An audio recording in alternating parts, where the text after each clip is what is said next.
что делать, если я чувствую себя одиноким? Если человек чувствует себя одиноким, он ищет социальные связи, он с кем-то знакомится, выходит в какие-то сообщества, ну и так далее.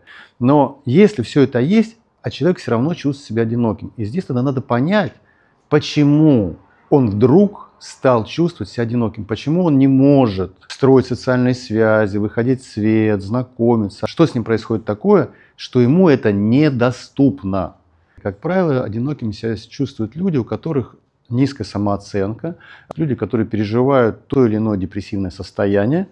И, конечно, в этом лучше разбираться с психологом. Можно бесконечно находиться саму собой, переваривать мысли. Лучше обратиться к специалисту, чтобы разобраться в этом, что внутри меня заставляет чувствовать меня одиноким и как с этим справляться.